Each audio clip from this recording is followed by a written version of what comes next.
Welcome back to Dobby Repairs. I'm Dobby, and in today's video I'll show you how to change the engine oil on a Mini R53 with a 1.6 litre petrol engine. I'll walk you through every step of the process and share the correct torque specifications so you can get the job done properly and with confidence. So grab your tools and let's get fixing. The first step I like to do is open the bonnet and get the filler cap open. Just unscrew it nice and easy. There we go.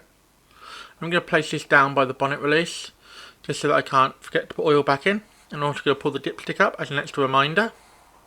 Once we get that done, we can move underneath the car. I want to get it jacked up. So I've got the car jacked up on axle stands. As you can see, there's our 30mm drain plug that we need to open, and as you can see, the drain pan is just underneath it. This drain plug was extremely tight, so I had to get a longer ratchet than normal. Normally I just use my electric ratchet for this, but I've got this extended ratchet for this.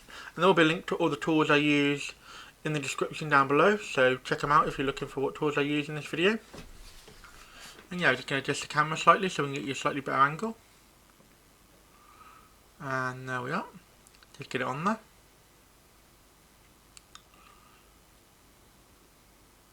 And there we are, we'll get it lined up.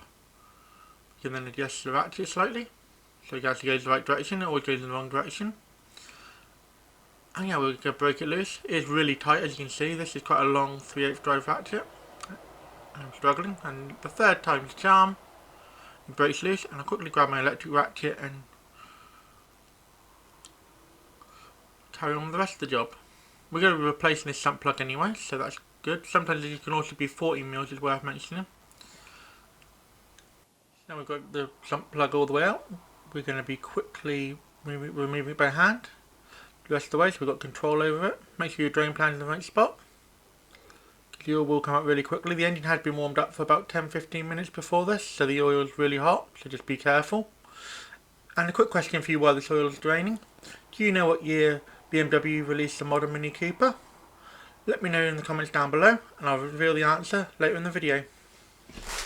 As you can see, it's draining fairly quickly. I have sped footage up, so you haven't got to sit through the whole draining process. And while the oil is draining, it's always worth checking your engine mounts and your suspension components underneath it, so you can get a good look at them. See if anything's damaged or wearing out that might need replacing in the future, and just give yourself a good idea of what you might have to do in the future. As you can see, this is almost done now. Just slowing down to a nice little drip. You may need to move your oil pan to a different location as it starts to drip less, so you haven't got as much flow. You want to get, if you're using a big oil pan, it's fine, but if you use a smaller one, you might find that you're dripping on the floor, so it's well worth checking. Make sure your oil pan is in the right place. It's hard work cleaning up oil when you don't need to. There we are. Now we're just going to slow down. As you can see, nice little drip. We'll let it carry on dripping while we take out the oil filter, which we're going to go up to next. And the oil filter on this car is just by the exhaust manifold, so go from the front to the back, and you'll see it down here. And this is a 36mm filter housing. So quite a big one really, and you need quite a flat socket too because of the access.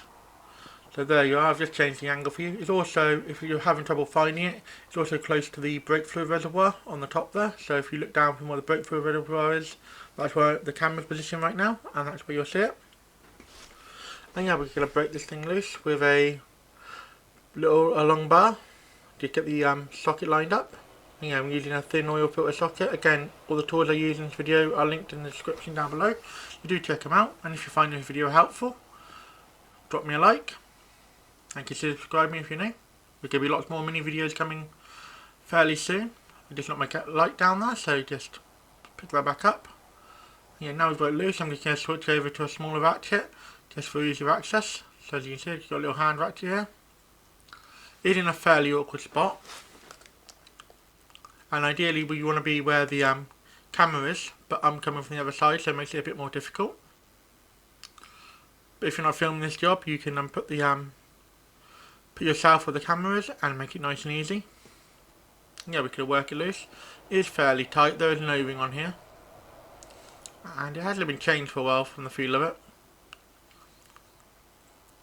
But as you can see, once we break it loose, we can finish working it out by hand. Well, I'm quickly going to use my electric ratchet to speed things up. I don't really speed things up too much because of the angle. And once you get it completely unthreaded, you pull it out. You might want to put some paper or cardboard below you to stop any spills. But if you drain the oil first, it doesn't normally spill. But it's always worth being careful, and if you do spill any oil, just make sure you clean it up with a bit of brake clean. There you are. As you can see, this filter is really filthy and dirty. I'm going to get it out, just squeeze it out like that. Now we're going to prep the oil filter housing with an oil filter and new O-ring.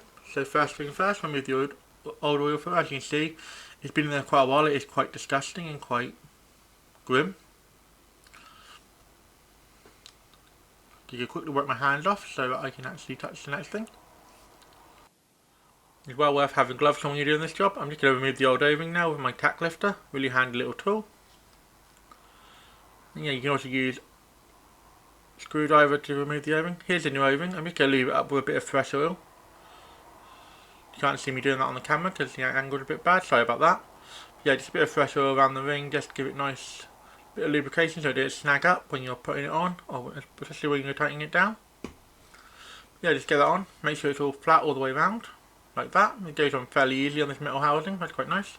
And then we're going to pop the new, clean out the inside of the oil filter, so there's no dirty oil in there for our fresh clean filter that's going to go in. So I'm just using a bit of paper towel and a bit of brake clean just to clean it out. As you can see, it's nearly clean. You can spray a tiny bit of brake clean in now, after I finish wiping it a bit more. So yeah, just get a bit of brake clean in now. Just get any excess oil that's hiding down the back that you can't get to and just flush it out, and then I'm going to quickly give it another wipe out so that it wipes out any residue of the brake clean. And then you could simply pop the new filter in. So line it up, pop it in. That's that done. We're going to move back to putting it back on the car now. So sorry about the angle here, it is a bit bad, but it's basically the same angle as before, but I knocked the camera slightly. So just slide the oil filter housing in and tighten it down by hand first. Yeah, just get it nice and tight. Run by hand there, and then we're going to quickly torque it down once we use the ratchet to tighten it down. Again, this is a 36mm socket, and yeah, just tighten it down with the ratchet first. Once you snug it down, that's when you torque it. So you can see I've sped things up because it does take quite a while. There's quite a lot of threads on this oil filter housing. There, now it's tight, we're going to torque it down to spec. So I've got my torque wrench here and it's set to 25 Newton meters. So just torque it down, sorry, not the light again there. But you can still basically see what I'm doing. You get nice and torque down until you hear the click on this style of torque wrench. Again, it's very important you torque these down to the right spec. You don't want to over tighten it. It shouldn't be overly tight, and it makes it easier for when you have to do the next job as well if you torque down to the right spec. Now we've gone back underneath the car. And as you can see, the oil slowed down to a nice little drip. So it's virtually all emptied out now. You're never going to get it all out, unfortunately, but you get as much as possible out. And as I said earlier, we're going to be replacing this sump plug, drain plug, with a new one. So it's got a new O-ring on it, and this is again a 13mm. So yeah, we'll just tighten it down by hand first, run it in as far as we can by hand. It will not go far until the new O-ring's a bit sticky and makes it harder to wind in by hand. As you can see, it's 13mm. And we can tighten it down with the electric ratchet now. Just speed things up until it stops. Just snug it down nice and securely. And then we're going to come back with the torque wrench and torque it down to 25 Newton meters. So here we go with the torque wrench. Just get it nice and torque down. Just a couple of clicks. There we go. You only really need the one click with the torque wrench. So once it gets to the right position, there we are. That is now torqued to the spec, so 25 Newton meters. And again, you don't want to over tighten these, you can strip them out very easily, and you don't want to go ugga-dugga with them and damage them completely. Then you give everything a quick clean down with some brake clean, so it's easy to check for leaks in a minute. As you can see, the brake clean is pretty effective at cleaning up oil. And obviously there's other mini videos on the channel already, on this particular mini, and if you're looking for any more, let me know what videos you'd like to see. I have got a few more coming up for a few other jobs I've done on this mini. Just let me know in the comments below if you any videos you'd like to see on this particular mini, and I'll do my best to get them for you. So now that's done, we're going to move back up to the top of the car, and we're going to pop in 4.8 litres of 530 oil. You see this is going out quite nicely and quite quickly. And I've got a funnel in here just to make sure I don't spill anything.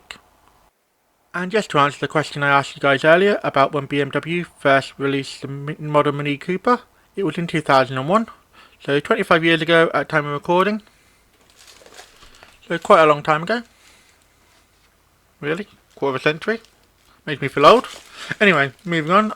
When you're filling up oil, I like to get to about 4.5 litres, start the end, put the cap back on, start the engine, make sure it's all nice and level and on the ground. And then check the dipstick, make sure it's at the right level. If not, top it up a bit more. Just make sure you don't overfill it. So I'm just putting the cap back on now, as you can see. We quickly whip under the car and check for any leaks. And there we go, no leaks at all. And then I run the engine for about 10-15 minutes and then do a final check of the dipstick level. And you're just about to see the final check here. So just pull the dipstick out and check the oil, as you can see it's spot on. And that's how you change the engine oil on a Mini Cooper R53 with 1.6 litre petrol engine. Any questions? Ask them in the comments, I'll do my best to answer them. Drop a like and subscribe if you're new. Thanks for watching. And a huge thank you to my Fixing Club members, Macca, Rodney, Jason, Sebi and Mr. R. Thank you all for support, it really helped me and the channel out. Thanks for watching. If you found this video helpful or entertaining, don't forget to hit that like button, it really helps both the channel and me out. If you're new here, consider subscribing, I post 2 videos a week, so by subscribing you'll never miss a thing. Got any questions or suggestions? Drop a comment down below, and I'll do my best to reply to everyone. Here at Dobby Repairs, we're all about helping you learn how to work on your vehicle safely and showing you don't need to spend a fortune on tools to get the job done. Want to support the channel further? Become a member, starting at just 99p. Members get perks like early access to videos and more exclusive content. Keep fixing, and I'll see you in the next one.